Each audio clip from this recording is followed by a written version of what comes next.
नरेंद्र मोदी ने लगातार तीसरी बार प्रधानमंत्री पद की शपथ लेकर इतिहास रच दिया है। पीएम मोदी बीजेपी के पहले और देश के दूसरे प्रधानमंत्री हैं जिन्होंने लगातार सत्ता की हैट्रिक लगाई है। नरेंद्र मोदी के साथ 71 मंत्रियों ने रविवार को मंत्री पद की शपथ ली। मोदी सरकार 3.0 के मंत्रिमंडल में एक भी मुस्लिम चेहरे को जगह नहीं मिली है। जी हां, आजादी के बाद केंद्र की यह पहली सरकार है जिसके मंत्रिमंडल के गठन में किसी भी मुसलमान को प्रतिनिधित्व नहीं दिया गया। इस तरह नरेंद्र मोदी के नेतृत्व वाली केंद्र की सरकार में मुस्लिम प्रतिनिधित्व का सिलसिला 3 से शुरू होकर अब 0 पर अटक गया है। प्रधानमंत्री नरेंद्र मोदी की कैबिनेट के अंतिम मुस्लिम मंत्री मुख्तार अब्बास नकवी थे। 2014 में नरेंद्र मोदी के नेतृत्व में बीजेपी की सरकार बनी और पहले कार्यकाल में मंत्रिमंडल में नजमा हेपतुल्ला, एमजे अकबर और मुख्तार अब्बास नकवी के रूप में 3 मुस्लिम मंत्री बनाए गए थे। नजमा हेपतुल्ला केंद्र में कैबिनेट मंत्री बनी थी तो एमजे अकबर और नकवी राज्य मंत्री थे। 2019 में मुख्तार अब्बास नकवी को दोबारा से कैबिनेट में जगह मिली थी, लेकिन 2022 में राज्यसभा का कार्यकाल पूरा होने के बाद नकवी ने मंत्री पद छोड़ दिया था।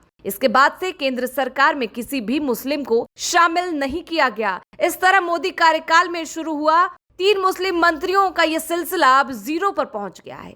जनसंघ से होते हुए जनता पार्टी और बीजेपी के शुरुआती दौर से पार्टी में मुस्लिम लीडरशिप हुआ करती थी। पूर्व प्रधानमंत्री अटल बिहारी वाजपेयी के दौर में बीजेपी के वरिष्ठ मुस्लिम नेताओं में सिकंदर बख्त, आरिफ बेग, मुख्तार अब्बास नकवी और शाहनवाज हुसैन हुआ करते थे। सिकंदर बख्त और आरिफ बेग तो बीजेपी के संस्थापक सदस्यों में रहे हैं। शाहनवाज हुसैन और मुख्तार अब्बास नकवी जैसे नेता बीजेपी के टिकट पर लोकसभा चुनाव जीत चुके हैं। शाहनवाज 3 बार लोकसभा चुनाव जीत चुके हैं। बीजेपी के किसी मुस्लिम नेता के लिए लोकसभा चुनाव जीतना बहुत मुश्किल काम हुआ करता था। बीजेपी में एक समय में सिकंदर बख्त, आरिफ बेग, मुख्तार अब्बास नकवी और शाहनवाज हुसैन जैसे मुस्लिम नेताओं का दबदबा था। आरिफ बेग को छोड़कर बाकी तीनों ही नेता अटल बिहारी वाजपेयी के नेतृत्व वाली सरकार में मंत्री रह चुके हैं। 2014 में नरेंद्र मोदी प्रधानमंत्री बने तो नजमा हेपतुल्ला कैबिनेट मंत्री बनी और मुख्तार अब्बास नकवी राज्य मंत्री। इसके बाद मंत्रिमंडल विस्तार में एमजे अकबर को कैबिनेट में शामिल किया गया था। इस तरह मोदी सरकार के पहले कार्यकाल में 3 मुस्लिम शामिल थे, लेकिन इसी कार्यकाल में मी टू अभियान के निशाने पर आए अकबर को मंत्रिमंडल से इस्तीफा देना पड़ा। तो हेपतुल्ला के राज्यपाल बनने के बाद नकवी के रूप में इकलौता मुस्लिम मंत्री रह गए। 2019 में नरेंद्र मोदी के नेतृत्व में दूसरी बार सरकार बनी तो मुख्तार अब्बास नकवी को केंद्रीय मंत्रिमंडल में मुस्लिम चेहरे के तौर पर जगह मिली थी। जुलाई 2022 में अल्पसंख्यक कल्याण मंत्री रहते मुख्तार अब्बास नकवी का राज्यसभा का कार्यकाल खत्म हो गया। पार्टी ने उन्हें राज्यसभा नहीं भेजा, जिसके चलते उन्हें मंत्री पद से इस्तीफा देना पड़ा और इसके साथ ही मोदी मंत्रिमंडल में मुसलमानों का प्रतिनिधित्व 0 हो गया। स्वतंत्र भारत के इतिहास में ऐसा पहली बार हुआ है कि केंद्र सरकार में कोई मुसलमान मंत्री नहीं रह गया। देश की सत्ता में तीसरी बार मोदी सरकार बनी तो उम्मीद थी कि किसी मुस्लिम को मंत्री बनाया जा सकता है, लेकिन रविवार को मंत्रिमंडल गठन में किसी भी मुस्लिम को जगह नहीं मिली। देश में मुसलमानों की आबादी करीब 20 करोड़ है, लेकिन भारत सरकार में उनकी हिस्सेदारी 0 है। हालांकि मोदी सरकार में 5 अल्पसंख्यक समुदाय से मंत्री बनाए गए हैं, जिसमें किरेन रिजिजू और हरदीप पुरी को कैबिनेट मंत्री बनाया गया है।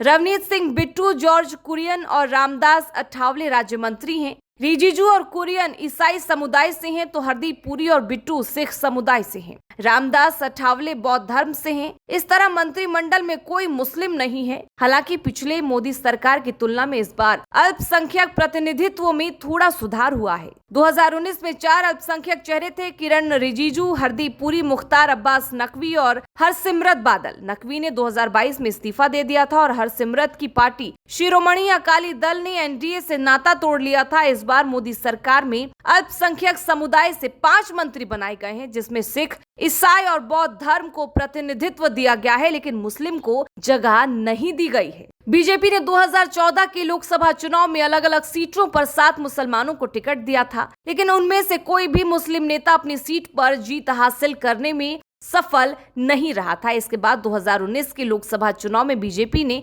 6 मुसलमानों को प्रत्याशी बनाया था, लेकिन वो भी जीतने में नाकाम रहे। इस बार 2024 के चुनाव में बीजेपी ने केरल के मलप्पुरम सीट से अब्दुल सलाम को टिकट दिया था, लेकिन वह इस सीट से हार गए। इस तरह मुस्लिम समाज बीजेपी से दूरी बना रहा है तो बीजेपी भी उनसे किनारा करती नजर आ रही। हालांकि राजनीतिक विश्लेषकों का कहना है कि बीजेपी और मोदी सरकार में मुस्लिम चेहरे का होना महज एक औपचारिकता निभाने जैसी बात ही होती है, लेकिन 14% आबादी का प्रतिनिधित्व नहीं होना चिंता का बात जरूर है। सियासी पंडित यह भी मान रहे हैं कि अब देश में मुस्लिम सियासत पूरी तरह अप्रासंगिक होती जा रही है। बीजेपी ही नहीं बल्कि तथाकथित सेक्युलर दल भी उन्हें टिकट देने से लेकर राजनीति में आगे लाने से बच रहे हैं। सीमित संख्या में चुनाव लड़ने का अवसर मिलने के चलते वर्तमान लोकसभा सीट में भी मुसलमानों का प्रतिनिधित्व घट गया है। एनडीए ही नहीं बल्कि विपक्षी इंडिया गठबंधन में मुस्लिमों को चुनाव में टिकट देने में कंजूसी बरत रही है। इसके कारण पिछले चुनाव में 27 के मुकाबले इस बार 2024 के लोकसभा चुनाव में महज 23 मुसलमान उम्मीदवार ही चुनाव जीत कर आए हैं। कांग्रेस ने 19, सपा ने 4, आरजेडी 2, टीएमसी ने 6 और बसपा ने 22 मुस्लिम प्रत्याशी मैदान में उतारे थे। इसके अलावा एनडीए ने 4 मुस्लिमों को टिकट दिया था, जिनमें बीजेपी के 1 जेडीयू के प्रत्याशी थे। एनडीए के किसी भी सहयोगी दल से कोई मुस्लिम नहीं जीत सका है।